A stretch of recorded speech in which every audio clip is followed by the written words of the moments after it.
For the record, the members of the House of Representatives implicated by the Discaya spouses, as well as Congressman Martin Romualdez and Congressman Eric Yap, cited by Mr. Orly Gutesa, were invited to attend this hearing. Incumbent congressmen were invited through a letter dated 12 November 2025 to Speaker Faustino Boji D. III of the House of Representatives. Now, according to Speaker D, the members will not be appearing before the committee today in order to avoid any possible prejudice to the ongoing investigation and eventual findings of the ICI, Independent Commission for Infrastructure, given that the invited members have already submitted themselves to its jurisdiction and proceedings. Mr. Saldico was similarly invited to appear before this committee. However, his lawyer, Attorney Rui Alberto Rondain, replied that Mr. Co is unable to attend, citing that he is still overseas due to medical reasons. Let me state clearly that this committee takes strong exception to the statement made by Attorney Rondain. Specifically, his apprehension, and I quote, "I'm apprehensive that any statement he," referring to Mr. Saldico, "may give before the committee will, at best, preempt any defense he may set up." Our invitation was directed to Mr. Co himself, not to his lawyer. Suffice it to say that Article 1, speaking of jurisdiction, Section 2 of the Rules of the Blue Ribbon clearly states, and I quote, "The filing or pendency of any prosecution or criminal action shall not stop or abate any inquiry to carry out a legislative purpose." Several of the invitees were also sent their excuse letters. Number 1, Jonathan Quirante of Quirante Construction. Excuse, needs to attend to personal operations and project sites affected by Typhoon Tino and needs more time to organize documents. Number 2, Yumir Villanueva of Top Notch Catalyst Builders. Excuse, prior engagement. Number 3, Engineer RJ Dumasig. Excuse, scheduled appearance at the DOJ at 1 p.m. today. The following also sent excuse letters based on alleged medical reasons. Engineer Gerard Opulencia, Regional Director, DPWH NCR. District Engineer Manny Bulusan, District Engineer, South Manila District Engineering Office. Commissioner Mario Lipana. The committee also sought the assistance of the Bureau of Immigration to obtain available information on the following individuals: Mark Bakiran Bunagan, Alan Colesio, John Paul Estrada, Orly Regala Gutesa, and Mark Texay. In the response letter dated 30 November 2025, the Bureau informed the committee that there is no record of departure for Mr. Bunagan, Mr. Gutesa, and Mr. Texay. Meanwhile, Mr. Colesio is confirmed to be in the country, having returned from a brief trip abroad from October 18 to October 24, 2025. In the case of Mr. John Paul Estrada, the reported aide of Mr. Saldico, the BI reported that he left the country on September 2, 2025, bound for Hong Kong, and has not returned to the Philippines to date. We're now coordinating with the Philippine Center for Transnational Crime, PCTC, to coordinate with Interpol to track the movement or movements of Mr. John Paul Estrada, as well as other personalities who are now abroad, whose attendance will be needed by this committee. Lastly, this representation received a copy of an order dated October 24, 2025, penned by Carolina or Judge Carolina C. Ecasiano Sison, Executive Judge of the Manila Regional Trial Court, in relation to the investigation conducted by her office on the authenticity of the notarization of the Sinumpaang Salaysay executed by Mr. Orly Gutesa, allegedly notarized by Attorney Pechi Rose S. or G. Espera. For the record, the committee notes that the notarial monthly report submitted by Attorney Espera covers notarized documents recorded under Notarial Book Number 3, specifically Book Number 3, Document Number 41 to 173, pages 10 to 36, period September 11 to 30, 2025. It is further noted that these details differ from those appearing in the sinumpang salaysay of Musgari Cutesa, which, on the other hand, indicates the following particulars. Book number 255, page number 51, or document number, 255, page number 51, book number 8, series of 2005. Furthermore, the order issued by Executive Judge Icasiano Sison looked into consideration the report prepared by Mr. Antonio Magbojos, Executive Officer of the Forensic and Scientific Service, Question Document Division of the NBI. After conducting a comparative examination of the specimen signatures, the NBI concluded that the questioned signature and the standard specimen signatures of Attorney Espera were not written by one and the same person. Since it was found that Attorney Espera has not notarized the sinumpang salaysay, her notarial details, including her signature, contained in the said document is falsified. As such, the order declared that there was no sufficient basis to hold Attorney Espera administratively liable in connection with the notarization of the sinumpang salaysay. With that said, let us start. We will recognize again the members of the committee in the order of their arrival. And the first to arrive is, as usual, Senator Erwin Tulfo. Of course, the Senate President, we are joined by the Senate President to arrive second. Then followed by Senator Ontiveros, Senator Pangilinan, Senator Marcoleta, Senator Bam Aquino. So, Senator Tulfo, you have the floor. Thank you, Mr. Chair. I just have a quick statement, Mr. Chair. Distinguished members of the committee. The Professor Wina Guerra of UP Center for Integrated and Development Studies in their policy paper, Flood Control Fiasco, the policy reckoning for accountability in the Philippines, revealed that our flood control failures stem not from lack of funds, but from absence of credible science, data, and accountability, and also, of course, of corruption. One of her recommendations is the revival of Project NOAA and its return to the Department of Science and Technology. Project NOAA once provided real-time hazards, rainfall, forecast, flood simulation, guided both national agencies and the LGUs. It is for this reason that I urge this committee to recommend the said policy, Mr. Chair. Thank you. Before anything else, we also invited, again, former Undersecretary Roberto Bernardo. He has submitted his supplemental affidavit to the Department of Justice, and we want to hear, for the record, his sinumpang salaysay as submitted, or supplemental affidavit. This is supplemental to the September 25 affidavit that he submitted likewise to the Department of Justice, which he also testified before this committee. So, Undersecretary Bernardo, you're recognized. Good morning, Mr. Chair and the honorable members of the Blue Ribbon Committee. Mr. Chair, may I be allowed to read an opening statement? Go ahead. How many minutes? 3 minutes lang po. Go ahead. Okay. Salamat po. Dear Senator Lacson and honorable members of the Blue Ribbon Committee, again, I am Roberto R. Bernardo, formerly an Undersecretary for Operations of the Department of Public Works and Highways.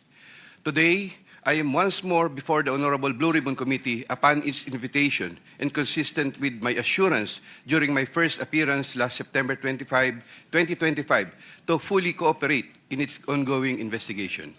I am here not only out of respect for the invitation of the Honorable Committee, more importantly, I am compelled to come clean because of my fear of God Almighty and my ardent desire for my countrymen to give me a chance to atone for what I have done and failed to do, for which I offer no excuse or justification. Noong ako'y nabanggit sa mga irregularidad na ito, ang una kong naisip ay manahimik tungkol sa nalalaman ko. Haharapin ko na lang ang mga asunto na isasampa sa akin. Ako ay aasa na lamang sa pamamagitan ng aking pananahimik ay makakakuha ako ng proteksyon mula sa makapangyarihan sa politika at maimpluwensyang mga personalidad na silang may pakana o kaya nagbigay daan sa mga irregularidad na ito. Gayunpaman, napagtanto ko na ang isang pagkakamali ay hindi maaaring iwasto ng isa pang pagkakamali. At kung may maisang pamangkaso ay maaaring magtagal ito bago matapos. Sa aking pagkakaalam sa mga nakarang scam, tulad ng ilang kaso ng PDAF, mahigit isang dekada na ang nakalipas, hanggang ngayon ay dinidinig pa. Kawawa ang bayan. Hindi ko matiyak kung ang mga pangunahing may sala sa mga irregularidad na ito ay mapapatawan ng kaukulang parusa sa lalong madaling panahon. Gayunpaman, umaasa ako na sa pamamagitan ng kasulukuyang mga pagdinig ay makakabuo ang ating mga mambabatas ng kaukulang batas na hindi lamang tutugon sa epekto ng mga maanumalyang gawain ito, kundi na rin makakapigil sa pag-ulit nito. The magnitude of the irregularities and how this have gravely affected and will affect our nation and its citizens cannot be overemphasized. I am committed to disclose everything that I know regarding these anomalies, particularly the complicated and ingenious ways by which these were carried out and perpetrated all these years. This, despite the serious threats to my personal safety and that of my family and loved ones. Mula sa aking paninilbihan bilang isang mababang laborer hanggang ako'y naging isang undersecretary, napag-alaman ko na ang profesional na kakayahan at integridad ay maaaring hindi sapat upang matiyak ang tagumpay sa profesional na karera ng isang tao. Nakapaloob sa isang tiwaling sistema kung saan ang isang tao ay pinangakuan ng biyaya o kaya'y pinipilit na lumahok sa mga irregularidad. Ang takot sa maaaring masamang mangyari bunga ng hindi pagsunod o pagnanais na rin sa personal na pakinabang o kaya'y kombinasyon ng dalawang ito ay sumisira sa moral na direksyon ng isang tao. Lalo na kung ang mga dapat na may pangunahing kakayanan na humadlang sa masamang gawain ay siya ring may pakana nito at nagbibigay daan dito. Naniniwala ako na hindi lamang ako ang nakaranas sa sitwasyong ito. Nakikiusap ako sa mga nasa ganitong kalalagayan na magtiwala sa kinauukulan at lumantad na at makipagtulungan sa kasalukuyang investigasyon.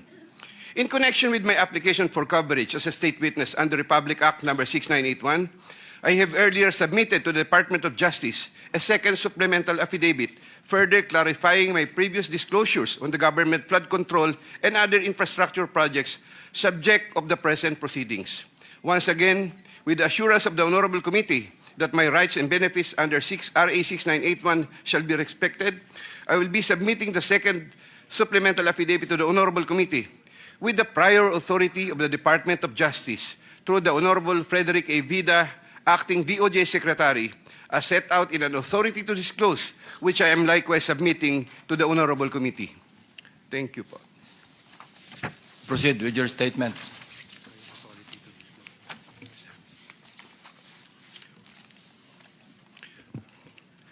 Second supplemental affidavit.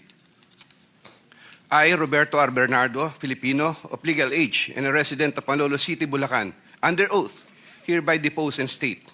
I am submitting this second supplemental affidavit consisted with my desire to set forth my knowledge about the irregularities in government flood control and other infrastructure projects, as well as to obtain peace of mind and preserve the truth. Among other factors, the contents of this second supplemental affidavit had to be violated by me by making reference to an assortment of personal notes and records, deep thinking, as well as confirming with persons certain details regarding the time, place, manner, and circumstances under which the events narrated hereunder occurred. Moreover, owing to the passage of time and the fact that I am no longer part of the DPWH following my retirement in August 2025, the process of collecting facts and details had progressed slower than expected, contributing to the delay in the submission of this second supplemental affidavit. Also, I would like to make clear that while the facts narrated below are based on my direct personal knowledge and fortified by official DPWH records, the kickback scheme pertaining to the collection and handoff of the commitments to the relevant public officers occur practically without any paper trail. A statement of facts available to all, applicable to all. Over the decades that I worked for the DPWH, it has always been my philosophy to form good working relationships between and among my bosses and or superiors, inferiors and or subordinates, and other colleagues even without the promise or expectation of a reward or personal advantage. I would rather troubleshoot problems than develop enemies and immediately address all concerns. I would do this so that I can effectively perform my duties and responsibilities under the DPWH. Unfortunately, this professional orientation of mine has forced me to compromising situations that include the matters narrated hereunder. I reiterate my deep remorse and guilt for what I have done, and I am now animated by an honest desire to help rectify the institutional defects in the systems and operations, not only of DPWH, but also other government agencies, and help in developing lasting and meaningful reforms. I can confirm, based on my personal knowledge, that in some form or another, and on various extents, based on current setup, each and every DPWH official, employee from top and down the line is buffeted with various avenues of corrupt acts and practices. This would include high-ranking members of the department, such as secretary, undersecretaries, assistant secretaries, regional directors, district engineers, bids and awards committee members, engineers, inspectors, and all the way down to laborers. This is also true for several top officials of other departments and or agencies, such as but not limited to the Department of Finance, Department of Environment and Natural Resources, Department of Health, Department of Education, Department of Agriculture, Department of Agrarian Reform, Department of Transportation, Philippine Charity Sweepstakes, Philippine Coconut Authority, etc.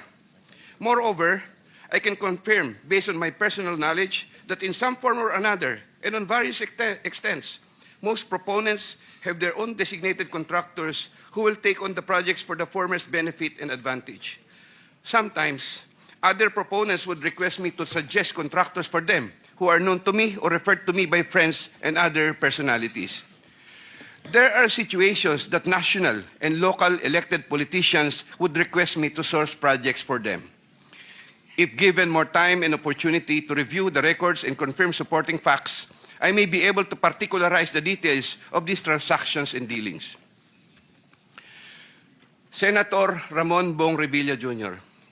I have a close and friendly relationship with Senator Ramon Bong Revilla, and we go all the way back since the time of Amay Bisaya and Mayor Viseo, who first introduced me to the former legislator while I was still a district engineer in Laguna sometime in 2005 or 2006. We frequently meet in important social gatherings. Senator Revilla later on became a godparent of two of my daughters, while I became a godparent to one of his children. When Senator Revilla was incarcerated, I visited him several times at the PNP Custodial Center at Camp Crame. Because of our close relationship, Senator Revilla had asked me for assistance on several matters which I can no longer exactly recall at the moment because this happened a long time ago, and I presently don't have records to help me reconstruct the events. Sometime in the third quarter of 2024, Senator Revilla and I met where he asked me for a list of projects for funding, ostensibly to help him in his national campaign. When Senator Revilla asked me about the percentage of the commitment, I suggested either 20 or 25, to which Senator Revilla said 25%. Soon thereafter, also in the third quarter of 2024, I asked then District Engineer Henry Alcantara to prepare a list of projects, which he subsequently gave to me. The said projects are enumerated in a list here to attach as Annex A. Moreover, still in the third quarter of 2024, I also asked then District Engineer, but later Regional Director for NCR, Engineer Gerard Opalencia, to prepare a list of projects, which he subsequently gave to me. The said projects are enumerated in a list here to attach as Annex B. I had the list of projects totaling 1.5 billion submitted by Engineer Henry and Engineer Gerard, consolidated in one sheet of paper, and gave the same to Senator Revilla in the third quarter of 2024. With respect to the projects under the NEP and HGAB, I followed this up with Secretary Manny Bonoan upon request of Senator Revilla, who would also follow this up with Usec Cathy Cabral. The White House compound is the ancestral home of the Revillas with the large Blue Gate entrance at the time. Sometime in the last quarter of 2024, Engineer Alcantara collected the 25% commitment of about 125 million and informed me that the same was ready for turnover through Engineer Gerard Opalencia. Engineer Gerard Opalencia told me that the 25% commitment was already loaded in my vehicle. After receipt of the 25% commitment, which were packed in 6 cardboard boxes, each containing at least 20 million, and 1 paper bag containing 5 million. I called up Senator Revilla to inform him the same is ready to be turned over to him. Sometime December 2024, probably the Monday after my receipt of the commitment, my driver and I went to the residence of Senator Revilla. Upon reaching the area, I tried calling Senator Revilla, but he was not answering my call, so I waited. After waiting for approximately 1 hour at a nearby gasoline station, we were finally allowed inside the compound by the guard. Once inside, we parked the vehicle, and shortly upon alighting, I saw Senator Revilla at the terrace. I walked over to Senator Revilla for a casual talk. While the boxes were being unloaded, Senator Revilla and I talked for about 20 to 25 minutes. I asked him, Sen, bakit hindi ka nangangampanya? Senator Bong replied, okay naman pare, maganda results ng survey. Relax muna. The personnel of Senator Revilla helped in unloading the boxes. After the delivery of the commitment, I headed back to Manila. Sometime late January or February 2025, in relation to a list of projects submitted by Engineer Gerard Opolencia, Senator Revilla called me to follow up on the status of the commitment. About a week later, sometime February 2025, I informed Senator Revilla that the same was ready for turnover. Before the start of the campaign period for national elective positions, I directed one of my aides to deliver commitment amounting to 250 million to the residence of Senator Revilla at the White House compound, Aguinaldo Highway, Bacoor, Cavite. Senator Nancy Binay. Carlin Yap Villa is the aide of Senator Nancy Binay, who transacted with me regarding the latter's projects and commitment.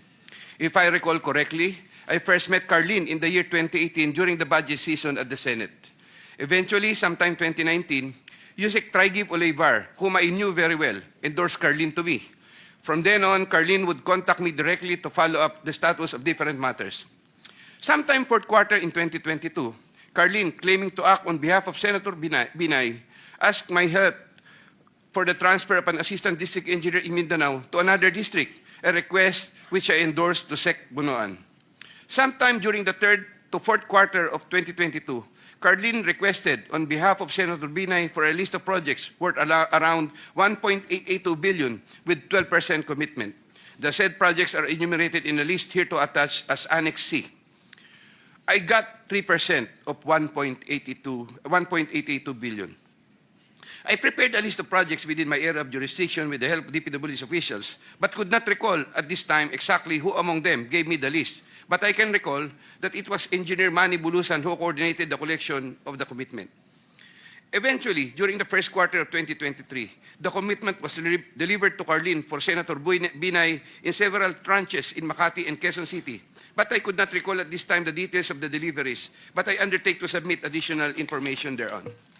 Sometime last quarter of 2023, Carlin again asked for Senator Binay a list of projects for inclusion and funding under the 2024 GAA, which I provided with the help of Engineer Gerard Opolencia and Engineer Henry Alcantara. The total list of projects initially amounted to 2.5 billion, but which was reduced to 1.672 billion. The said projects are enumerated in the list here to attach as Annex D. Apparently, some individual or group offered Senator Binay a higher amount of commitment of 15% instead of the previous 12%, with the promise that the commitment would be released much earlier. Usec Trigiv learned about the plan to transact with this individual or group, and I was informed by Usec Trigiv that he confronted Carlin and said to her, "Bakit nyo binabawasan ng kay Robert? Siya din naman ang nilalapitan ng mga yan pagka nagkakaproblema." However, sometime later part of December 2023, Carlin called me and requested for a 50 million advance for Senator Binay's use for the holiday season because the individual or group was unable to deliver on their promise, and which I then helped to fix. Thereafter, Carlin told me that Senator Binay was expecting an increase in the commitment from 12 to 15%, which I agreed to fulfill. I did not get any percentages from the aforementioned projects worth 1.672 billion, but I was reimbursed the 50 million which I earlier advanced. I was nurturing goodwill with Senator Binay by fulfilling the commitment. Sometime 2024, Carlin requested me to relay to Sec Bunoan Senator Binay's request for some allocation under the NEP, which I did. Sec Bunoan allocated 500 million for Senator Binay under the NEP for 2025, which I relayed to Carlin. Carlin told me to prepare a list of projects for the 500 million allocation. I then asked a list of projects from Engineer Henry and Engineer Gerard worth 500 million, which I then submitted in person with Sec Bunoan, who then told me he will instruct Usec Cabral to include the same in the NEP. The list of projects was included in the NEP for 2025. The said projects are enumerated in a list here to attach as Annex E. Likewise, sometime in the last quarter of 2024, Carlene for Senator Binay asked for a list of projects to be included in the 2025 GAA. I then directed Engineer Henry and Engineer Gerard of Polencia to prepare a consolidated list of projects. I submitted a list of projects totaling 3 billion to Carlene, but only approximately 2.6 billion was included. The said projects are enumerated in a list here to attach as Annex F. After these projects appeared in the GAA, Engineer Bulusan, Engineer Opolencia, and myself collected, raised, and prepared the 15% commitment, which was all turned over to me. There were difficulties in collecting the commitment, as there were contractors, congressmen who did not give amount considering the issue of for later release projects totaling approximately 80 million more or less, which I had to advance. Despite this total commitment collected and raised for Senator Binay was 15% of 1.2 billion or around 468 million more or less.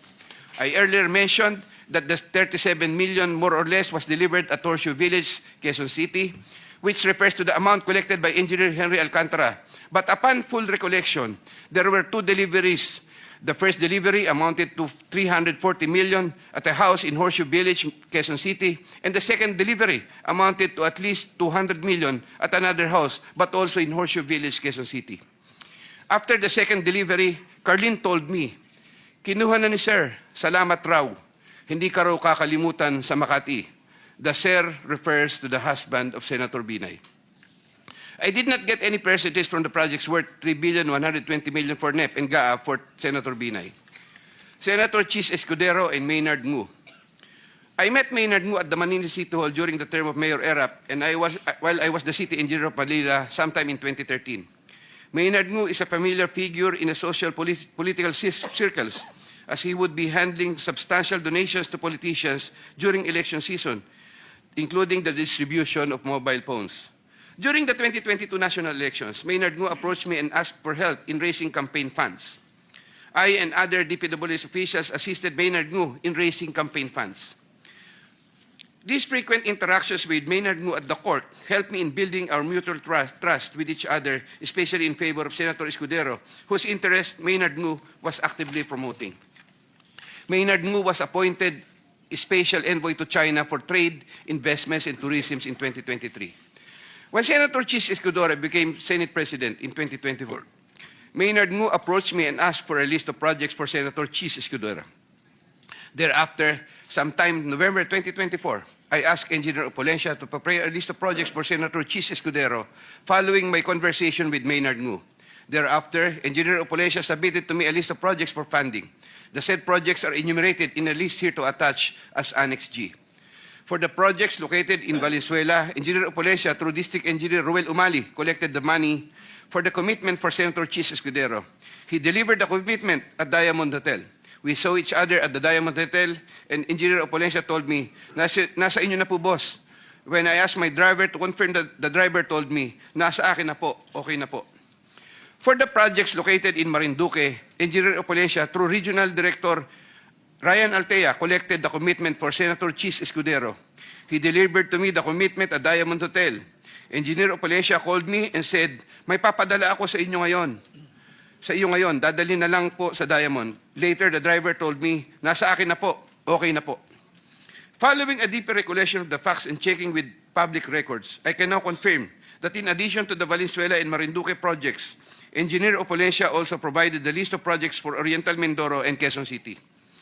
The complete list of projects for Senator Chis Escudero is worth 1.4 billion with 20% commitment. The said projects are enumerated in a list here to attach as Annex H. Sometime early 2025, I made the first delivery of 160 million for Senator Chis Escudero at the Cherry Mobile Building at Maynard Ngu in Apacible Street, Manila.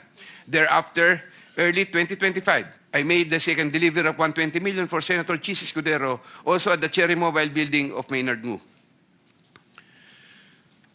Senator Jinggoy Estrada. I have known Senator Jinggoy Ejercito Estrada since I met Senator Jinggoy Estrada through the social circles of Senator Bong Revilla. We usually had encounters during social gatherings of people in the movie industry. We developed a close relationship. Sometime in 2010, when I was Assistant Regional Director of DPWH Region 4A, Senator Jinggoy was backing me to become a Regional Director.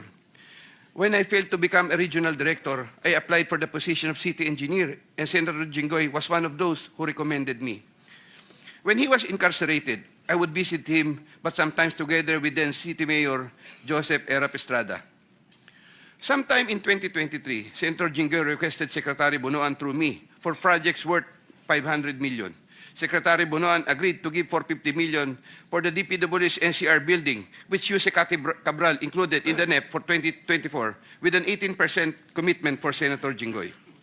Senator Jinggoy called me sometime in the third quarter of 2024 and asked me to request the amount of 1 billion from Sec Bunoan. Senator Jinggoy said, "Tulungan mo na lang ako dyan kasi marami pa akong tutulungan sa eleksyon." I replied, "Okay na ba ang 25% Sen?" Sen Jinggoy responded, "Okay na ang 25%. I relayed to Sec Bunoan the request of Sen Jinggoy. The former then asked me to prepare a list of projects for the latter. In turn, I asked Engineer Gerard Opalencia for a list of projects. When Engineer Opalencia gave me the list, I gave it to Secretary Bunoan, who told me that he will give the same to Usec Cabral and that the latter will take care of it. At the moment, I cannot locate the list or a copy thereof. Later on, I saw that some of these projects totaling 500 million and included in the list I gave to Sec Bunoan were listed in the NEP for that year. These projects, as appearing in the NEP, are enumerated in a list here to attach as Annex I hereof. Thereafter, Senator Jinggoy called me and asked me what happened to the difference of 500 million. I relayed this to Sec Bunoan. The latter replied that he will prioritize the matter as soon as there is available funding. Subsequently, I found out that the projects totaling 200 million were included in the HGAB for 2025. These projects, as appearing in the HGAB, are listed Annex J hereof. However, Senator Jinggoy called me again for the difference of 300 million to complete the 1 billion project value that was requested. During the BICAM, projects worth 750 million were again included in the projects to eventually form part of the 2025 GAA. The said projects are enumerated in a list here to attach as Annex K. The total budget for the projects which appeared in the 2025 GAA is approximately 1.45 billion, more or less. After Engineer Opalencia collected the 25% commitment, approximately 360 million, and delivered the same to Diamond Hotel in Manila. Thereafter, I tasked my driver to deliver the boxes to Sen Jinggoy at the Archaga building in San Juan City. Senator Jinggoy personally confirmed to me his receipt of the commitment and thanked me for the same. During the 2024 budget hearing for 2025 GAA, Engineer Alcantara informed me that Senator Jinggoy gave him funding amounting to 355 million for Bulacan First DEO and 500 million from other districts in Bulacan and requested that he, Engineer Alcantara, prepare lists of projects. The said projects are enumerated in a list here to attach as Annexes L and L-1 respectively. Later on, sometime in the first quarter of 2025, Senator Jinggoy asked me to get the 25% commitment for the aforesaid list of projects from Engineer Alcantara. Engineer Alcantara then delivered to me the 25% commitment, approximately 213 million, which I delivered to Senator Jinggoy at the Archaga building in San Juan City. Senator Grace Poe. Sometime third quarter of 2024, J.Y. De La Rosa, a staff of Senator Grace Poe, requested Sec Bunoan through me if Senator Grace Poe can be accommodated in the DPWH NEP. Sec Bunoan told me there is a 500 million for Senator Grace Poe and instructed me to ask the Senator for a list of projects. J.Y. De La Rosa told me to coordinate the matter with Mrs. Patron, a contractor. Mrs. Patron told me to prepare the list. Upon my instructions, Engineer Gerard Opalencia submitted a consolidated list of the following projects, 1 in Laguna and 3 in NCR. These projects are indicated in the list here to attach as Annex M. Thereafter, the list of projects was included in the NEP by Sec Bunoan through Usec Cabral. Later on, the said projects appeared in the GAA for 2025. There was a 20% commitment collected for Senator Grace Poe. Mrs. Patron, a contractor, collected the commitment for Sen Grace Poe at Diamond Hotel from one of my aides.